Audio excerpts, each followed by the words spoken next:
in 922 AD, wrapped in so many clothes that he could barely move, a Muslim Arab envoy from Baghdad encountered a party of Viking traders on the upper reaches of the Volga River in Russia. Reporting on his diplomatic mission, Ambassador Ibn Fadlan offered a detailed description of Viking customs, dress, religion, and sexual practices, as well as the only eyewitness account of a ship cremation, a shocking ritual involving the haunting figure of the Angel of Death. Humane, inquisitive, and written without moral judgment, despite the often alarming nature of what he saw, Ibn Fadlan's account is one of the earliest we have of the Viking way of life, and a fascinating record of the first encounters between Northern Europe and the Muslim world. I've read that from the back of this book. It is a Penguin Classics book, Ibn Fadlan and the Land of Darkness. Absolutely fascinating book, written over 1,000 years ago, while Europe was in the Dark Ages. Baghdad, the capital, the center of the Muslim world, was very advanced indeed in its civilization, its science, its research, its literature, and many, many areas. They were sending out ambassadors around the world, and Ibn Fadlan's account is unique.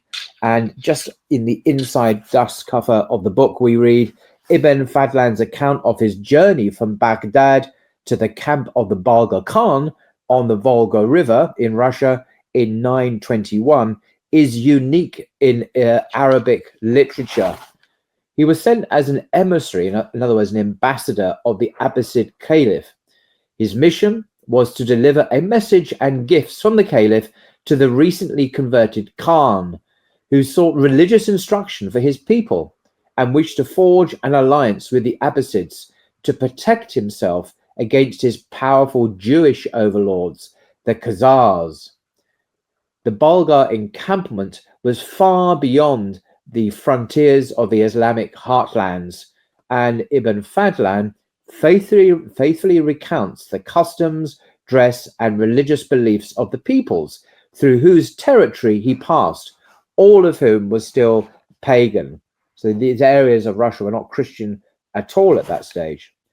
In Bulgar, he encountered Viking traders from what we would call today Scandinavia, people who had moved south into the Russian area, who were pioneering trade routes along the Russian rivers. He witnessed and meticulously describes a Viking ship burial, the only such description we have. This is unique. In all recorded history, we have no other descriptions of a Viking burial on a ship. Nothing is known of Ibn Fadlan from other sources. This is all we know of him. So over 1,000 years ago, this ambassador goes to Russia on a mission to give support and counsel to recently converted people. And he encounters these Vikings. These are certainly not Christians. And he tells us in great detail, very disturbing, almost pornographic detail. So be warned. This is definitely extremely sensitive and explicit detail, but it's necessary for us to understand how advanced the Islamic civilization was and what this ambassador actually witnessed of this European ship burial. Absolutely fascinating, even though it's very, very disturbing to learn what was going on amongst Europeans at that time. So I'm going to be reading from an account in this book, Ibn Fadlan, on page 49. And the editors of Penguin have clearly added some little subheadings to help understand what the ambassador is talking about. So the first little subheading is the burial of a great man. So I've given the warning, so here we go. So Ibn Fadlan, over 1,000 years ago, tells us the following. They say that when their great men die, they do all kinds of things to them, of which burning is the least. I wanted to have certain knowledge of this, but did not until one day I learned of the death of one of their great men. They placed him in his grave, which they covered with a roof, and they left him there for 10 days, waiting while they finished cutting and sewing his garments. The burial of a poor man. If the dead man was poor, they built him a small boat and placed him in it and set it on fire. If he is wealthy, they gather together his fortune and divide it into 3 parts, one for his family, one to have clothes cut out for him, and another to have the wine prepared that they will drink on the day that his slave girl kills herself and is burned with her master.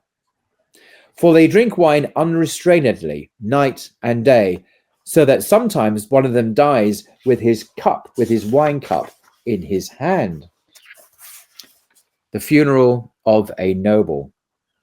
When a great man dies, the members of his family say to his slave girls and young slave boys, "Which of you will die with him?" One of them replies, "I will." Once they have spoken, it is irreversible and there is no turning back. If they wanted to change their mind, they would not be allowed to. Usually it is the slave girls who offer to die. When the man whom I mentioned above died, they said to his slave girls, "Will you die? Who will die with him?" One of them answered, "I will." Then they appointed 2 young slave girls to watch over her and follow her everywhere she went, sometimes even washing her feet with their own hands. Everyone busies himself about the dead man, cutting out clothes for him and preparing everything that he will need. Meanwhile, the slave girl spends each day drinking and singing happily and joyfully. When the day came that the man was to be burned and the girl with him, I went to the river where his boat was anchored. I saw that they had drawn his boat up on to the shore, and that 4 posts of birch or other wood had been driven into the ground, and round these posts a framework of wood had been erected. Next, they drew up the boat until it rested on this wooden construction. Then they came forward, coming and going, pronouncing words that I did not understand, while the man was still in his grave, not yet taken out. We know, by the way, that the ambassador had an interpreter with him at all times. Obviously, he didn't speak the Vikings' language. The next heading is the angel of death. Then they brought a bed and placed it on the boat and covered it with a mattress and cushions of Byzantine silk brocade. Then came an old woman whom they call the angel of death, and she spread the bed with coverings we have just mentioned.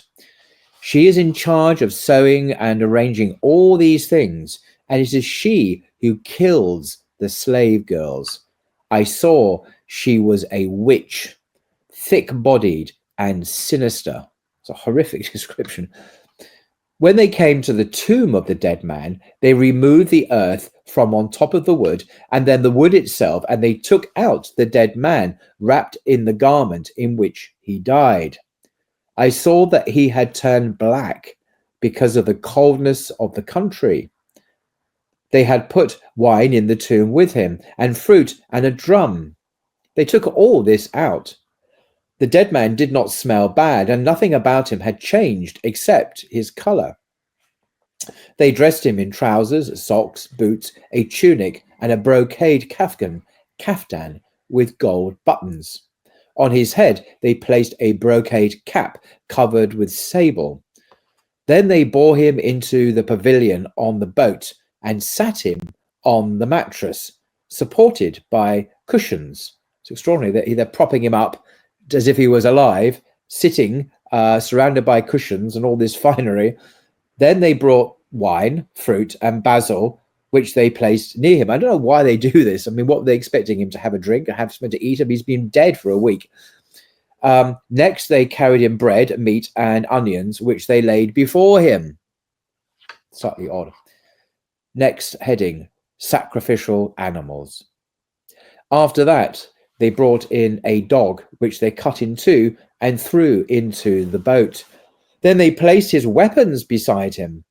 Next, they took 2 horses and made them run until they were in lather, in other words, exhausted, before hacking them to pieces with swords and throwing their flesh onto the boat.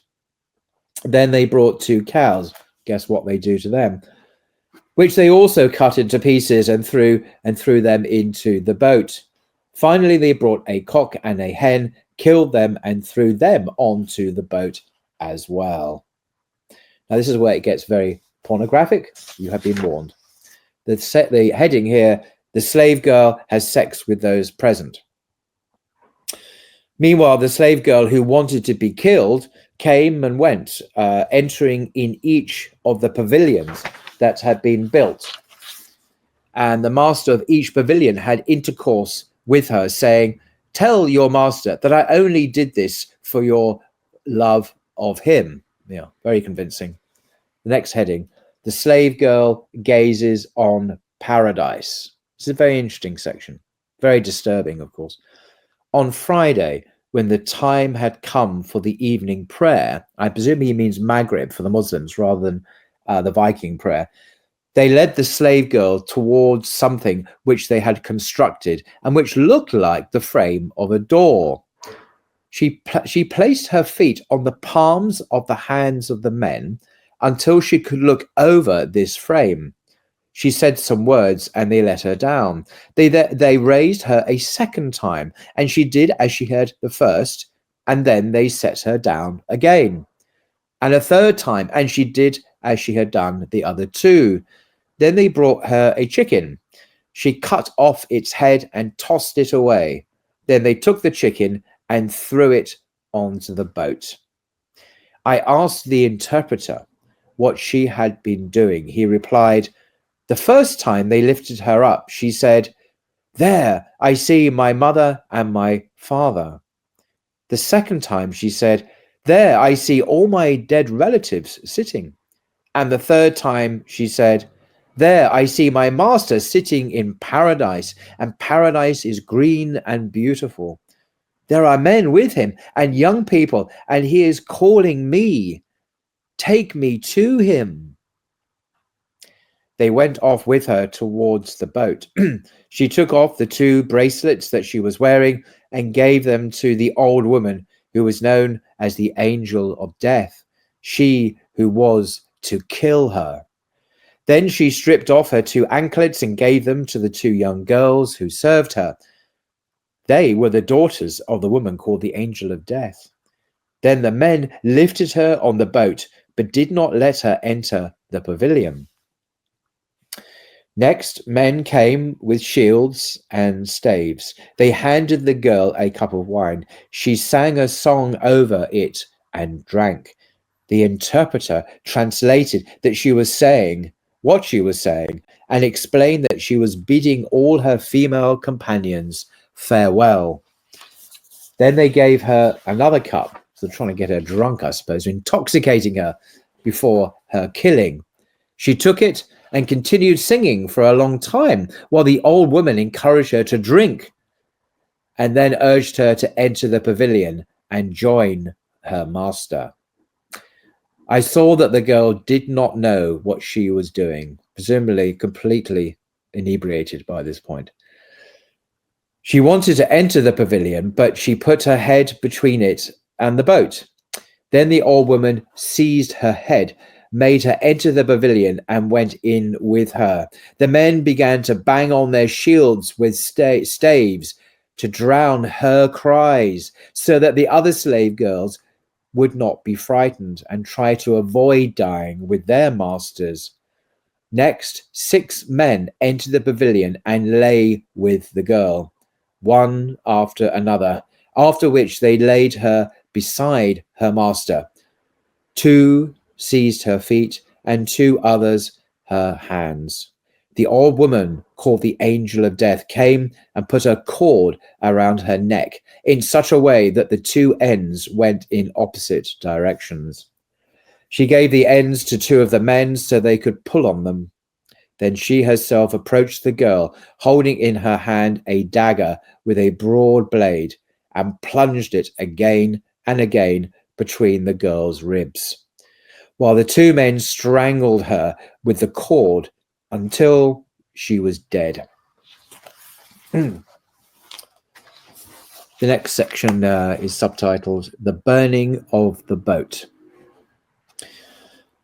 Next, the closest male relative of the dead man came forward and took a piece of wood, which he lit at a fire. He then walked backwards towards the boat, his face turned towards the people who were there, one hand holding the piece of flaming wood, the other covering his anus, for he was naked. Thus he set fire to the wood that had been set ready under the boat, after they had placed the slave girl beside her master. Then people came with wood and logs to burn, each holding a piece of wood alight at one end, which they threw onto the wood. The fire enveloped the wood, then the boat, then the tent, the man, the girl, and all that there was on the boat. A violent and frightening wind began to blow. The flames grew in strength, and the heat of the fire intensified.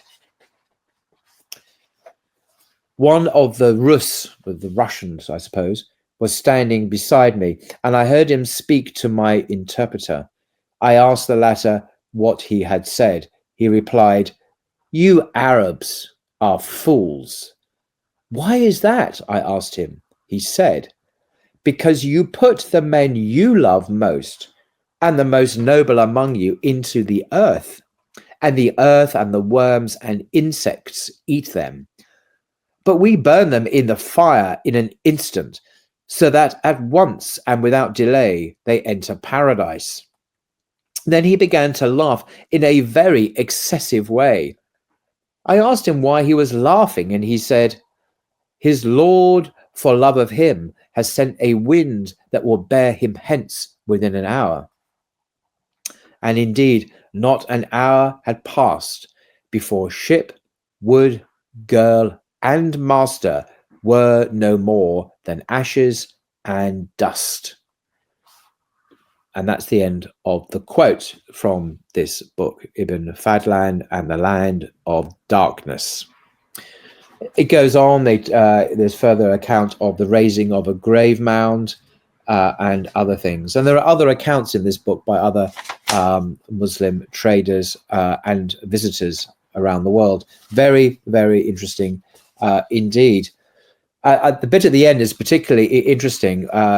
It illustrates the great cultural differences between the Muslims and Christians and Jews, of course, on the one hand, and these pagan Vikings who just could not understand, why Muslims and Christians are to bury their dead. How uncivilized, leaving the dead to be eaten by insects and worms and stuff. You can understand almost. We burn them quickly, we cremate them fast, and then the soul quickly enters into paradise. There's a certain logic there that one can see why the Vikings would look down on the Muslims for burying their dead, which of course is a very honorable way, in the way that is ordained by the prophets, upon whom be peace. So they're absolutely fascinating. This is the only account in history of a Viking burial in this manner, and it's extremely shocking. And you can see from our standards today, as Muslims and Christians and Jews and others, how completely barbaric the slaughtering of an innocent slave girl and the disgusting, appalling things that happened to her before her death are obviously completely horrific by our standards, and they always were by the standards of faith. But nevertheless, this is what happened. Later, of course, Russia and Scandinavia became Christian some centuries afterwards. But even you see how late it is. Christianity entered into many parts of the Europe, Scandinavia, very, very late, after many, many centuries after the time of Jesus, upon whom be peace.